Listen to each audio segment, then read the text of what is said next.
వ్యభిచారంలో పట్టుబడింది. ధర్మశాస్త్రం ప్రకారం రాళ్లతో కొట్టి చంపాలి. ఏం చేయాలి? రాళ్లతో కొట్టి చంపాలి. కానీ యేసయ్య దగ్గరికి తీసుకొచ్చారు. యేసయ్య దగ్గరికి తీసుకొచ్చినప్పుడు పాపాత్మురాలైనటువంటి స్త్రీ పక్షాన వాళ్ళ యొక్క బంధువులు నిలబడ్డారా? వాళ్ళ యొక్క స్నేహితులు నిలబడ్డారా? వాళ్ళ యొక్క అన్నదమ్ములు నిలబడ్డారా? వాళ్ళ యొక్క అక్క చెల్లెలు నిలబడ్డారా? వాళ్ళ యొక్క స్నేహితులు నిలబడ్డారా? ఎవరు నిలబడ్డారు? ఎవరు నిలబడాల?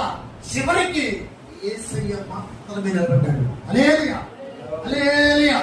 ఎవరు నిలబడ్డారు? యేసయ్య నిలబడ్డారు. వాళ్ళు ఎవరైతే రాళ్ళు తీసుకొని ఈ పాపాత్మురాలైనటువంటి స్త్రీ మీద వెయ్యాలని చూస్తారు, వాళ్ళతో ఒకే ఒక మాట అన్నటువంటి మాట, యేసయ్య అన్న మాట, మీరు పాపము చేయని వాడు ముద్దుగా తన మీద రాలేయండి. హల్లెలూయా, హల్లెలూయా. ఈ భూమి మీద ఉన్నటువంటి ప్రతి ఒక్కడు పాపి. ఎవరు? నీతిమంతులు వేరు. భూమి మీద నీతిమంతులు ఎవరు లేరు. మీరు లేరు, నేను లేరు. యేసయ్య మాత్రమే నీతిమంతుడు. కొట్ట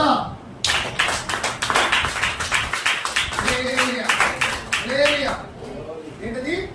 భూమి మీద నీతిమంతులు ఎవరు లేరు. కానీ మన నీతి దేవుని దగ్గర మురికి గుడ్డల వలె ఉంటుంది. మసిగుడ్డ ఎలా ఉంటుంది లక్ష్మి? మసిగుడ్డ ఎలా ఉంటుంది? నల్లగా ఉంటుంది. ఎందుకని? మసిగుడ్డ ఎలా ఉంటుందో మసిగుడ్డ నల్లగా ఉంటుంది. నల్లగానే ఉంటుంది, కళ్ళగా ఉంటుంది. ఎందుకని నల్లగా ఉంటుంది? ఆ శక్తి తిప్పి ఈ శక్తి పెట్టి, ఈ శక్తి పెట్టి, ఆ శక్తి పెట్టి, ఈ తీగని పెట్టి, ఇలా పెట్టి, అలా పెట్టి, దానికి ఉన్న మురికంతా ఏమైంది? మసిగుడ్డ కనుకో. మసిగుడ్డ ఏమంటుంది? నిన్ను నన్ను ఎప్పుడు ఉప్పుతావు, నన్ను ఎప్పుడు జారిస్తావు, నన్ను ఎప్పుడు శుభ్రం చేస్తావు అంటా ఉంటుంది. ఎప్పుడేం చేస్తావు? నీ బతికించా. ఎవరితో? మసిగుడ్డతో కాళ్ళు తీసి ఎందుకని? ఇల్లు దూడటానికి అదే, అంట్లో తిప్పడానికి అదే, పెట్టడానికి అదే. కానీ మన నీతి దేవుని దగ్గర మురికి గుండెల వలె. ఎవరైనా మీ దగ్గరకు వచ్చి మీ నీతి ముద్దులన్నా ఉంటారు. యేసయ్య స్తోత్రాలు అయ్యింది. ఒకసారి తీసుకోండి. భూమి మీద నీతి మంత్రులు యేసయ్య తప్ప ఈ లోకంలో ఎవరు లేరు. కొట్ట పాపాత్మురాలి పక్షాన్ని నిలబడింది ఎవరు? పాపాత్మురాలి పక్షాన వాళ్ళ బంధువులు నిలబడ్డారా? స్నేహితులు నిలబడ్డారా? ఇరుగుపురు వారు నిలబడ్డారా? వాళ్ళ యొక్క భర్త నిలబడ్డారా? వాళ్ళ యొక్క భార్య, వాళ్ళ యొక్క తోబుట్టులు నిలబడ్డారా? ఎవరు నిలబడ్డారు? ఎవరు నిలబడ్డా? ఈ రోజున దేవుని బిడ్డగా చెప్తూ ఉన్నా, దేవుని సేవకునిగా చెప్తూ ఉన్నా, ఈ రోజున ఈ లోకంలో ఉన్నటువంటి నీ ఫ్రెండ్స్ కానీ, నీ స్నేహితులు కానీ ఎవరైనా ఏదో ఒక రోజున నీ చెయ్యి విడిచిపెట్టి వెళ్ళేవారే తప్ప చివరి వరకు ఈ లోకంలో నీ చెయ్యి పట్టుకుని నడిపించే యేసుక్రీస్తు ప్రభువు ఈ రోజున ఆయన నీవు దాసుడు కాదు, నీవు నా స్నేహితుడు అంటూ ఉన్నాడు. కొట్టి గట్టిగా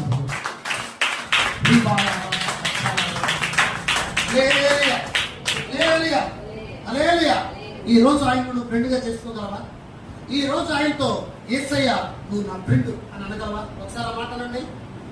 యేసయ్య నువ్వు నా ఫ్రెండ్. నువ్వు నా ఫ్రెండ్. మన వాయిస్ మాత్రం, మన నోరు మాత్రమే మాట్లాడాలి. చేతులు కనుక చెప్తాను. దేవుడికి స్తోత్రం. హల్లెలూయా. యేసయ్య నీకు అవసరమైతే యేసయ్య హల్లెలూయా. దేవుడికి స్తోత్రం.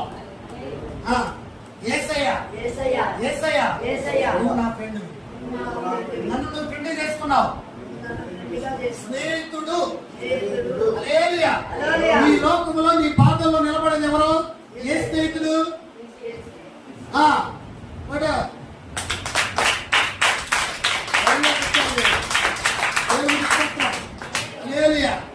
ఇచ్చారు, కొంచెం మధ్యలో కూడా వచ్చారు. ఈ లోకములో నీ పక్షాన నిలబడేది ఎవరైనా ఉన్నారంటే నీ పక్షాన్ని ఎవ్వరు పాపాత్మురాలైనటువంటి స్త్రీ ఏమంటుంది తెలుసా? ఖచ్చితంగా మోసే ధర్మశాస్త్రం ప్రకారం వీళ్ళందరూ కూడా రాళ్లతో కొట్టి చంపేస్తారు. వీళ్ళందరూ కూడా రాళ్ళు నా మీద పడిపోతాయి.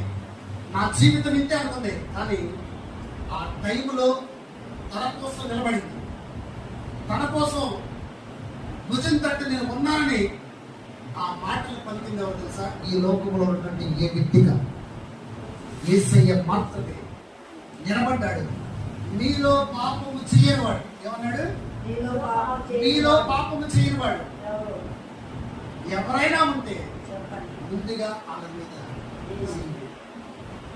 ఈ లోకంలో చాలా మందిని మనం తప్పుగా చూస్తారు, చాలా మందిని మనం పాపుగా చూస్తారు, చాలా మందిని మనం విచారణగా చూస్తారు, చాలా మంది వీడు మంచోడు కాదు అంటారు, చాలా మంది వీడు చెడ్డోడు కాదు అంటారు, చాలా మంది వీడు పనికిరాడు అంటారు, చాలా మంది పాపంలో ఉందంటారు, చాలా మంది బతుకు కాదంటారు, చాలా మంది మనం అసహించుకుంటారు, చాలా మందిని మనం తోసివేస్తారు, చాలా మందిని మనం పక్కన పెడతారు.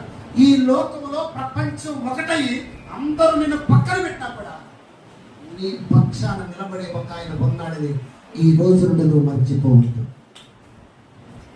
అర్థం కాల? దేవునికి స్తోత్రం. హల్లెలూయా, హల్లెలూయా, హల్లెలూయా. 222 దేశాలు ఒక పక్కన ఉన్నప్పుడు, నీ పక్షాన ఎవరు నిలబడినప్పుడు, నీతో ఎవరు ఉన్నప్పుడు, నిన్ను అందరూ విడిచిపెట్టి వెళ్ళిపోయినప్పుడు, నీలో ఎవరు లేనప్పుడు, నీ పక్షాన్ని ఎవరు నిలబడినప్పుడు, ఈ లోకము అంతా కూడా ఒకటైపోయి నిన్ను ఒంటరిగా చేసినప్పుడు నువ్వు బాధపడాల్సిన పర్లేదు, వేదన పడాల్సిన పర్లేదు, దుఃఖపడాల్సిన పర్లేదు, కన్నీరు విడిచాల్సిన పర్లేదు.